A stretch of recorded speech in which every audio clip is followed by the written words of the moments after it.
नमस्कार, स्वराज एक्सप्रेस में आप सभी का स्वागत है। मैं हूं आपके साथ कविता पांडे और आज का हमारा मुद्दा है जीत का फॉर्मूला। छत्तीसगढ़ विधानसभा चुनाव की तैयारी में जुटे बीजेपी और कांग्रेस दोनों दलों में टिकट वितरण को लेकर मंथन जारी है। बीजेपी ने एक सूची जारी कर दी है, साथ ही दूसरी सूची को भी लगभग मूर्त रूप दे दी गई है। वहीं कांग्रेस में टिकट के लिए आवेदन मांगने का फॉर्मूला तय किया गया है, जिसके तहत ब्लॉक जिले के बाद अब पीसीसी तक नामों का पैनल भेजे जा रहे हैं। बीजेपी का दावा है कि वह कांग्रेस से काफी आगे निकल चुकी है। वहीं कांग्रेस का कहना है कि 6 सितंबर तक लगभग आधी सीटों पर उम्मीदवार घोषित कर दिए जाएंगे। देखें एक रिपोर्ट और इसके बाद इसी पर चर्चा करेंगे। विधानसभा चुनाव की तैयारी में जुटी बीजेपी 21 प्रत्याशियों की घोषणा के बाद अब जल्द ही दूसरी सूची जारी करने की तैयारी में है।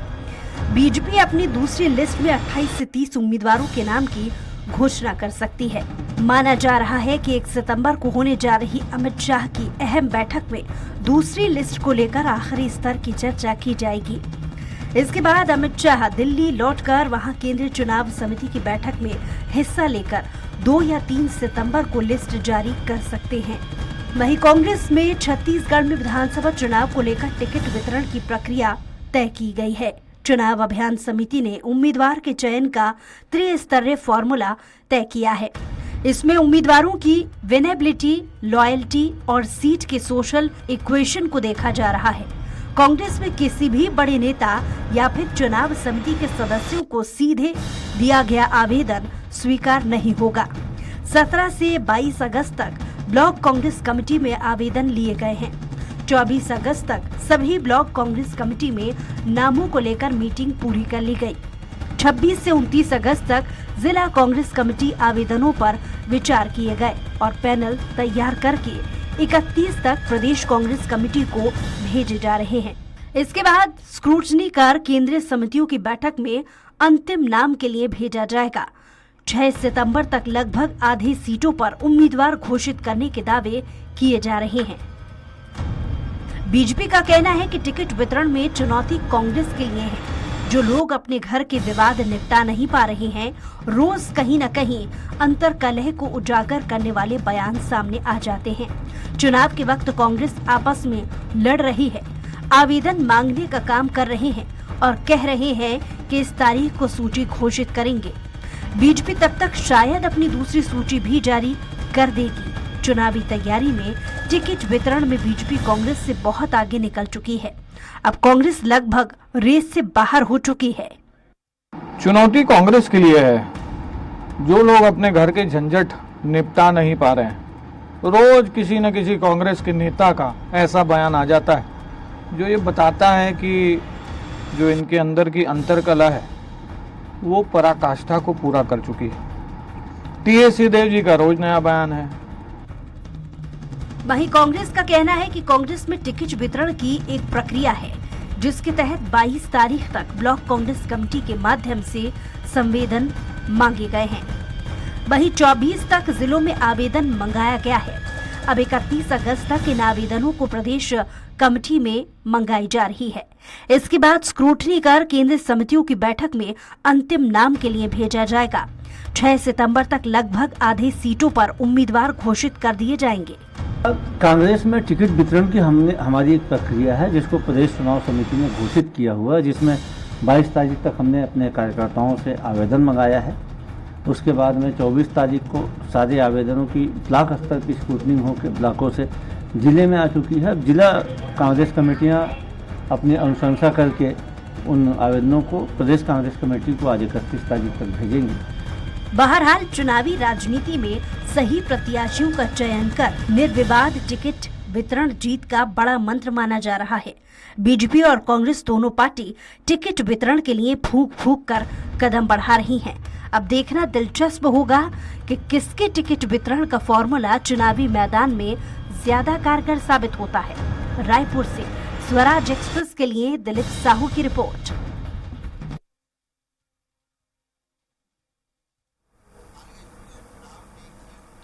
और इसी मुद्दे पर हम चर्चा करेंगे। ज्यादा चर्चा के लिए हमारे साथ मौजूद रहेंगे कांग्रेस प्रवक्ता सुरेंद्र वर्मा जी, बीजेपी नेता सुशांत शुक्ला जी और वरिष्ठ पत्रकार पीसी रथ जी। आप तीनों का चर्चा में बहुत स्वागत है।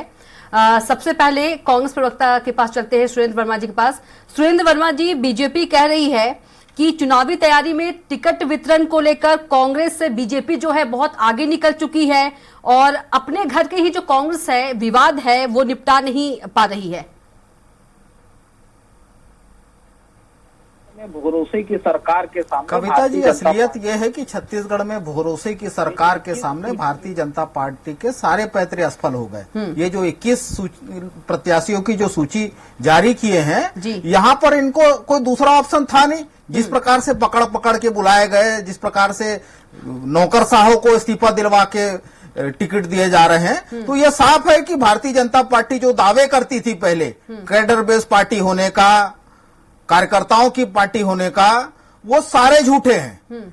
जितने इनके मापदंड पहले दावे में होते थे, भ्रष्टाचार की बात करते थे, प्रियदर्शनी सहकारी बैंक घोटाले के आरोपी को, मुख्य आरोपी ने जिसको करोड़ों रुपए देने का बयान में नार्को टेस्ट में कबूला, उसको प्रत्याशी बनाए। परिवारवाद की बात करते हैं, खैरागढ़ में रमन सिंह के भांजे को दिए, सरायपाली में भाजपा के कद्दावर नेता रहे जांगड़े जी की पुत्री हैं। आयातित नेता इनके यहाँ तो राजिम में जो प्रत्याशी हैं, अभी कितने दिन हुए हैं भाजपा में आए बताइए। जेसीसी से आए, डोंडी लोहारा में कांग्रेस से आए, व्यक्ति को प्रत्याशी बनाए। तो भारतीय जनता पार्टी में न नीति है न नियत। और इनका कुतर सुनिए कविता जी, ये छत्तीसगढ़ के इतिहास में पहली बार हुआ कि चुनाव की तिथि डिक्लेयर होने से पहले भाजपा की सूची आ जाए।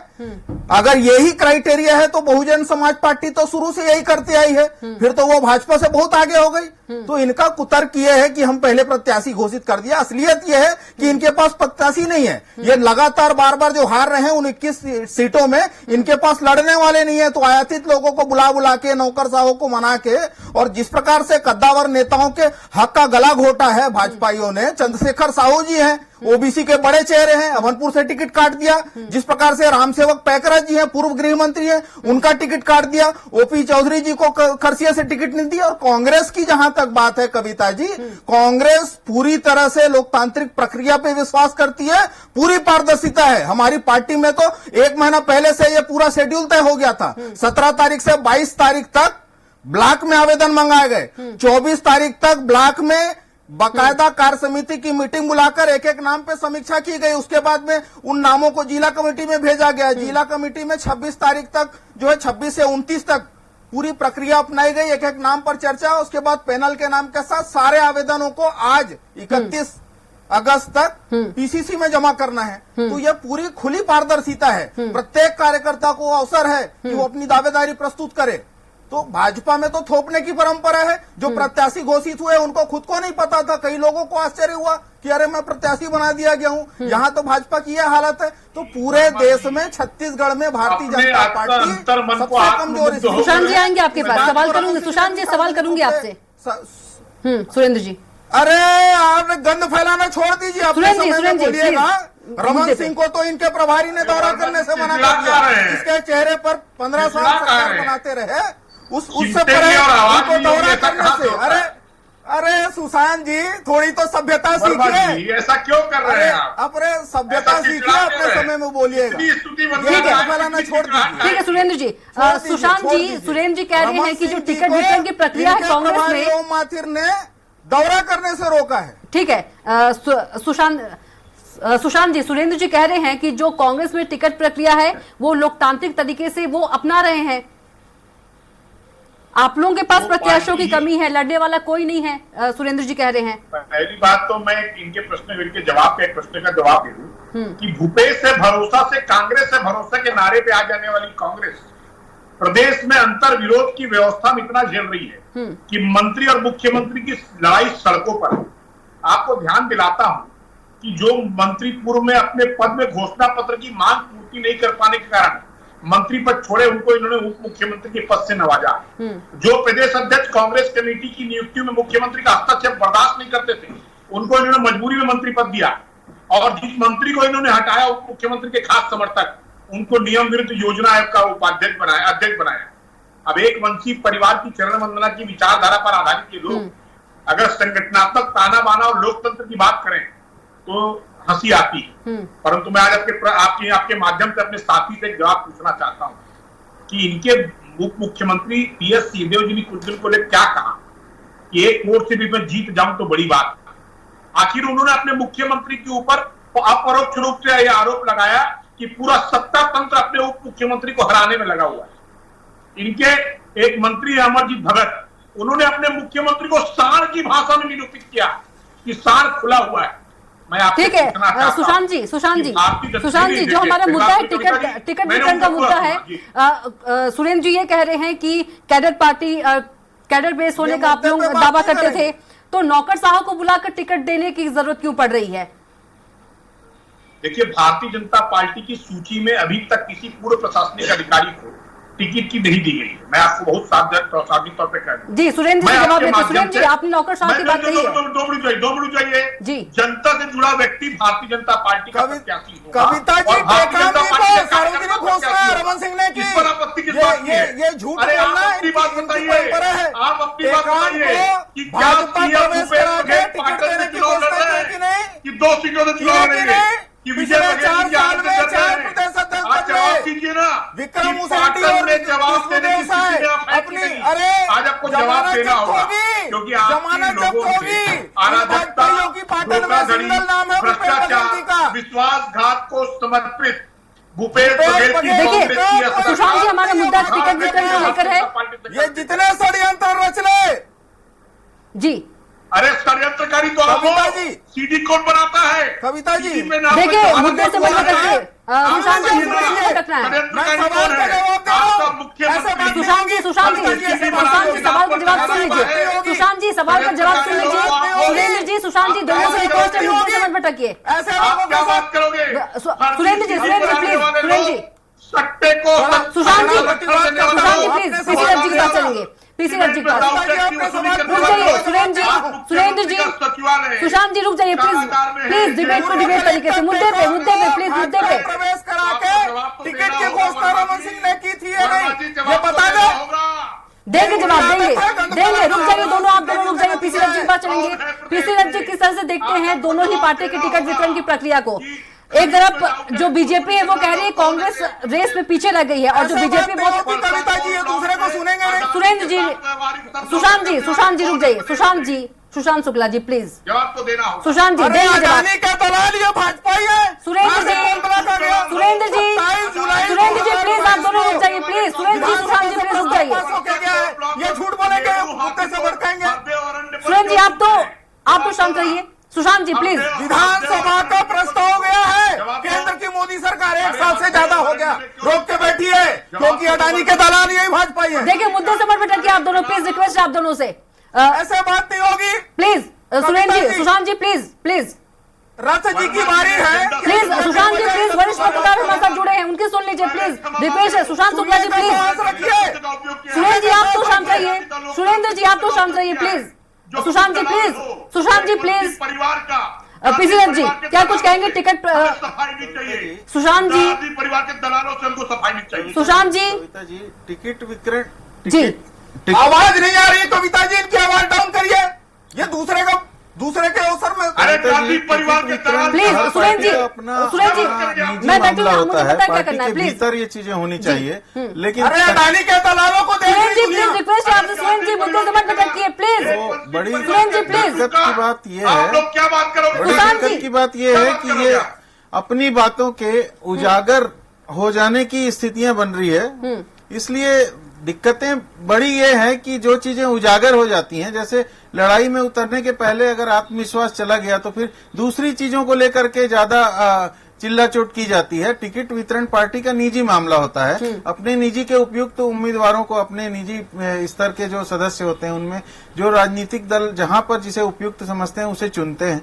उसकी प्रक्रिया जो निर्धारित करेंगे वो उनका निजी मामला है, लेकिन उसको लेकर के इतना ज्यादा सार्वजनिक बयानबाजी करना, उसको लेकर के ज्यादा पहले से तैयारियों को के बारे में जन चर्चा में लाना, ये सब इस बात का संकेत है कि जो मूल मुद्दे हैं जनता के, जिसको लेकर चुनाव लड़ा जा रहा है, उसमें अस्पष्टता है। उसको लेकर के राजनीतिक दल अपना क्लियर व्यू जनता के सामने नहीं रख पा रहे हैं, इसलिए ऐसे आधारहीन मुद्दों को लेकर के हाईलाइट करने की कोशिश होती है। असल में क्या है कि जनता जो परेशान है महंगाई से, जनता जो परेशान है विकास के पूरे वायदे पूरे नहीं होने से, उन सब चीजों को छोड़ करके अगर अपन इन मुद्दों पे हाईलाइट करने की कोशिश करते हैं तो जनता इतनी बेवकूफ नहीं है ना। आज के जमाने में जो मुख्यधारा की मीडिया अगर चीजों को नहीं भी बताती है तो सोशल मीडिया है, इंटरनेट है, उससे जनता को पता रहता है कि किस पार्टी का, किन लोगों का, किन नेताओं का तालमेल कैसा रहा, किन पार्टी के नेताओं पे क्या आरोप लगे थे 4 साल पहले, 5 साल पहले, और उस पे किस तरह कार्रवाई नहीं हुई, 4-5 साल तक वो बचे रहे,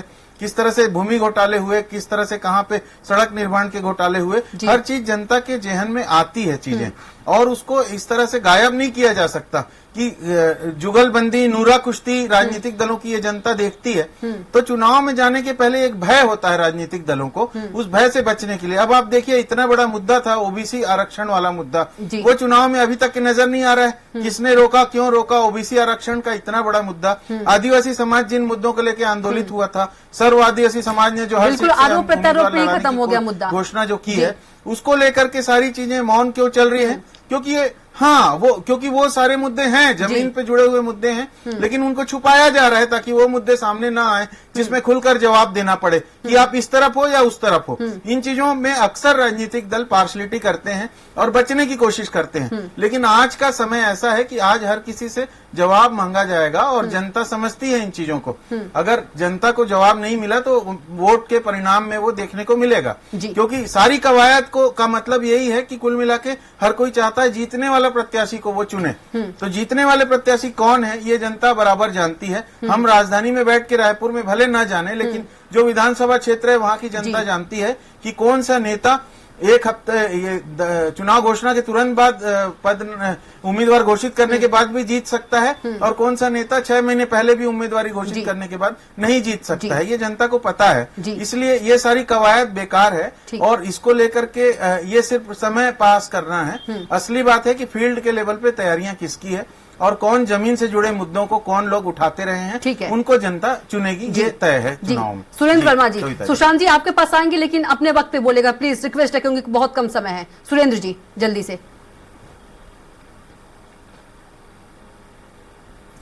कविता जी, पीसी रज्जी वरिष्ठ पत्रकार है, बहुत महत्वपूर्ण बात कही, और कांग्रेस और भाजपा के नीति और नियत में यही फर्क है। कल माननीय मुख्यमंत्री जी ने देश के प्रधानमंत्री को पत्र लिखा, 2 दिसंबर को 76% आरक्षण का सर्वसम्मति से पारित विधेयक राजभवन में आज तक लंबित है। क्यों पारित नहीं हुआ? कौन लोग हैं जिनके इशारे पर राजभवन में लंबित है वो विधेयक आज तक? दूसरी बात, 27 जुलाई 2022 को 5 कोल ब्लॉक, कविता जी जो कोल आवंटन है वो विशुद्ध रूप से केंद्र सूची का विषय है। आवेदन की प्रक्रिया से लेकर अंतिम आवंटन तक केंद्र की सरकार करती है। परसा कोल ब्लॉक सहित 5 कोल ब्लॉक को निरस्त करने के लिए सर्वसम्मति से विधानसभा का प्रस्ताव 27 जुलाई 2022 से केंद्र के पास पेंडिंग है। तो किसके इशारे पे किसको लाभ पहुंचाने के लिए उस पर निर्णय नहीं लिया जा रहा है? मूल बात, कांग्रेस जो है मुद्दे की राजनीति करती है। हमारी सरकार ने, भूपेश सरकार ने आम जनता की समृद्धि के लिए, लोगों की खुशहाली के लिए, आर्थिक, सामाजिक और सांस्कृतिक उन्नति के लिए जो काम किए हैं उसको लेके हम जा रहे हैं। इस प्रकार से भाजपा केवल ये कहें कि हमने प्रत्याशी पहले डिक्लेयर कर दिया तो हम आगे हो गए, ये कुतर्क हो सकता है, क्योंकि 15 साल छत्तीसगढ़ की जनता ने रमन राज के कुशासन को भी भोगा है। पिछले 4 साल में जो समृद्धि आई है कविता जी, पूरे देश में एक प्रतिमान स्थापित हुआ है। हमारा कृषि विकास दर राष्ट्र के औसत से दुगना है, क्योंकि यहाँ का किसान धान का समर्थन मूल्य हमारे वादे से ज्यादा 2640 और 2660 पिछले खरीफ सीजन में पाया। कोदो 3000, कुटकी 3100 और रागी 3578। देश का दुनिया में इतना कीमत किसी किसान को सुशांत जी के पास चलते। ठीक है सुरेंद्र जी, सुशांत जी के पास। वनोपज का संग्रहण 600 गुना बढ़ा है। ये भूपेश पर भरोसे की सरकार है। जो बेरोजगार अवसर मिले हैं रोजगार, बिल्कुल सुरेंद्र जी, सुशांत जी के पास चलेंगे। रोजगार का अधिकार जी बिल्कुल, सुनिएगा प्लीज सुरेंद्र जी, सुशांत जी को। जी सुशांत जी बोलिए। कविता जी, थोसा चना बाजे खाना, आरक्षण की बात करते हैं। सुप्रीम कोर्ट में केस लगाने वाले ये, सुप्रीम कोर्ट, हाई कोर्ट में आरक्षण के विरुद्ध जिन लोगों ने आरक्षण के विरुद्ध पिटीशन लगाया उनको राज्य मंत्री से नवाजने वाले ये, और जिस आरक्षण की ये बात कर रहे हैं उसका क्वांटिफाइबल डाटा आज दिनांक तक सार्वजनिक क्यों नहीं करते भूपेश बघेल जी? मैं अपने साथी से पूछना चाहता हूँ, परंतु जब ये बात करते हैं छत्तीसगढ़ के आर्थिक उन्नति की, सांस्कृतिक उन्नति, तो मैं पूछना चाहता हूँ कि छत्तीसगढ़ का युवा ठगा गया हो, महिला ठगी गई हो, किसान ठगा गया हो, आर्थिक आपातकाल हो इस प्रदेश में, भू माफिया के आगे तहसील गिरवी हो, और सबसे बड़ी बात यह है मंत्री और मुख्यमंत्री की लड़ाई सड़कों पर हो, तो जनता ने खुद कांग्रेस के नेता और मुख्यमंत्री कहने लगे कि पूर्ववर्ती सरकार पूर्ववर्ती, क्योंकि प्रधानमंत्री आवास से जनता वंचित है, जननी सुरक्षा योजना से जनता वंचित है, वृद्धा पेंशन से जनता वंचित है, आयुष्मान कार्ड योजना से जनता वंचित है, राशन दुकानों में राशन से जनता वंचित है, और तब खनन माफिया, भू माफिया, तुष्टीकरण, अराजकता, धोखाधड़ी, भ्रष्टाचार और विश्वासघात को समर्पित भूपेश बघेल को हटाने के लिए भारतीय जनता पार्टी का कार्यकर्ता आने वाले चुनावी महायज्ञ में अपनी पूर्णाहुति प्रदान करके जनता के माध्यम से जनादेश प्राप्त करेगा। इस संकल्प के साथ हम चुनाव में जा रहे हैं। अच्छा, बीजेपी की दूसरी जो सूची है टिकट वितरण की, वो कब जारी होगी सुशांत जी? भारतीय जनता पार्टी लोकतांत्रिक व्यवस्था के आधार पर भारतीय जनता पार्टी को कार्यकर्ता बनाकर, उसको प्रत्याशी बनाकर कमल छाप पर चुनाव लड़ने की व्यवस्था में है। हमारी टिकट कब जारी होगी, हम इस विषय पर तो आपसे बहस नहीं कर रहे हैं। हम सिर्फ इतना बोलना चाह रहे हैं कि विश्व भ्रष्टाचार के विश्व कीर्तिमान स्थापित करने वाली भूपेश बघेल की सरकार को आने वाले समय में जनता भारतीय जनता पार्टी के माध्यम से उखाड़ फेंकेगी। ठीक है, यह संकल्प हमारा। ठीक है सुरेंद्र जी, बहुत छोटा सा जवाब दीजिए क्योंकि समय का अभाव है। पीसी रज्जी के पास चलेंगे, एक लाइन का प्लीज रिक्वेस्ट है सुरेंद्र जी, जल्दी से। कविता जी, जो आकंठ भ्रष्टाचार में डूबे रहे धान और नान, अगस्ता और पनामा के कमीशन खोर, अरे नान पर कार्रवाई क्यों नहीं करते हो? छत्तीसगढ़ की क्यों दबाव बना रखे हो अधिकारियों को? ठीक है, अधिकारियों को दबाव बना रखे हो? ठीक है, पीसी रज्जी से लास्ट कॉमेंट। सुरेंद्र जी रुक जाइए, सुशांत जी रुक जाइए। कैसे कर रहे हैं आप लोग? दबाव बना रखे हो? कैसे आप लोग चिल्ला चिल्ला के बात करें please? PC Rajji last comment. Surendra ji रुक जाइए, सुरेंद्र जी, सुशांत जी लास्ट कॉमेंट। कार्रवाई नहीं करते थे, आज बड़े दबाव बना रखे हो आप लोग।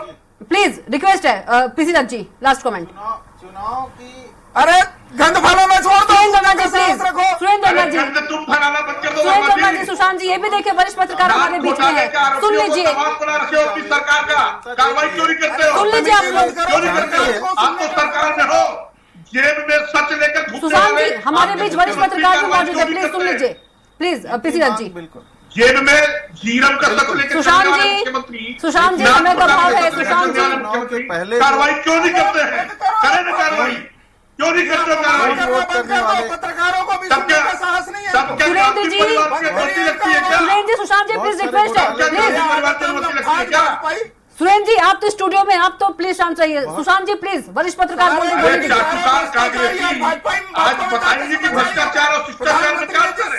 सुरेंद्र जी प्लीज रिक्वेस्ट है, सुशांत जी अरे ऐसे लोगों से please, Surendra ji please, Surendra ji please, मेरा निवेदन है। सुरेंद्र जी प्लीज, सुरेंद्र जी मेरा भी आपसे निवेदन है, सुन लीजिए पीसी रज्जी, सुन लीजिए कि किस तरह शासन जी, किस तरह से अवैध टेलीफोन एक्सचेंज लगा करके टेलीफोन रिकॉर्ड किया जा रहा था। ये पिछले चुनाव के समय में ये आरोप लगे थे और बहुत बड़े बड़े अधिकारियों को गिरफ्तार किया गया था, लेकिन उस मामले में भी सब छूट गए। बहुत सारे जलकी घोटाले की तरह जमीन वाले घोटाले के आरोप लगे थे, उस पे भी लोगों पे कोई कार्रवाई नहीं हो पाई। तो जनता का एक सवाल तो रहेगा कि आपने जिन मुद्दों को लेकर पिछले चुनाव में सरकार बनाई थी, उन मुद्दों को लेकर भ्रष्टाचार पे जांच होनी चाहिए, उन मुद्दों पर जांच क्यों नहीं हुई? अगर उन मुद्दों को लेकर के कोई न्यायिक अड़चन है तो उसको दूर किया जाना चाहिए, क्योंकि देश में विधि विशेषज्ञों की कमी न भाजपा के पास है न कांग्रेस के पास है। तो दोनों प्रमुख दल अगर न्यायिक मामलों को लेकर के किसी चीज को डिले होने का बहाना करते हैं तो उसको स्वीकार्य जनता नहीं करेगी। जनता ये चाहेगी कि अगर अब किसी तरह के भ्रष्टाचार के और दूसरे आरोप लगे हैं तो उसको साबित करने में पूरा जी जान लगा दिया जाए, उसको कोर्ट में निर्धारित करने में पूरी तरह से सरकार अपनी वो कार्यशैली दिखाए, केवल बोलने जब लफाजी तक सीमित न रहे। और इस तरह से जब अपराधियों को सजा देने का एक माहौल बनेगा तो अपने आप राजनीतिक दलों की विश्वसनीयता बनेगी। अगर वो विश्वसनीयता नहीं है तो इसे केवल नूरा कुश्ती माना जाएगा और ये माना जाएगा कि हर चुनाव के पहले जनता को बहलाने के लिए इस तरह की बातें दोनों प्रमुख राजनीतिक दल करते हैं और बाकी चुनाव के बाद वो सारी चीजें भुला दी जाती हैं। तो भ्रष्टाचार के मामले जो आरोप रहे हैं पिछले 8 साल 10 साल के, उनको जमीन पे लाना चाहिए। और रहा सवाल ईडी और आईडी के माध्यम से जो प्रदेश सरकार को लगातार घेरे में लेने की कोशिशें केंद्र सरकार की ओर हो रही हैं, तो वो भी एक तरह से ऑब्जेक्शनेबल है, क्योंकि उन चीजों को लेकर के जहां पर तथ्य नहीं है, जहां पर ईडी विवरण नहीं रख पाती, छापे के एक हफ्ते बाद तक के ईडी का कोई विवरण प्राप्त नहीं होता कि इनके यहाँ छापे में हुआ तो क्या मिला क्या नहीं मिला। ये इन सब चीजों में ऐसा लगता है कि राजनीतिक लड़ाइयां लड़ रहे हैं संसाधनों के माध्यम से राजनीतिक दल, और जनता इन चीजों को भली भांति समझती है। इसलिए चुनाव परिणाम निश्चित रूप से उस अनुकूल होंगे। और हम सब जानते हैं कि लोकतंत्र में अंतिम निर्णय मतदाता लेता है, और मतदाता क्या निर्णय लेगा ये अंत तक के छुपा रहता है। जी बिल्कुल, समय का अभाव है, इसलिए आप तीनों को बहुत बहुत धन्यवाद। सुरेंद्र वर्मा जी, आपका भी बहुत धन्यवाद चर्चा में जुड़ने के लिए। सुशांत शुक्ला जी, आपका भी बहुत धन्यवाद चर्चा में जुड़ने के लिए। पीसी रथ जी, आपका भी बहुत धन्यवाद चर्चा में जुड़ने के लिए। तो आज का हमारा मुद्दा था जीत का फॉर्मूला। फिलहाल के लिए इतना ही। आप देखते रहिए स्वराज एक्सप्रेस। नमस्कार।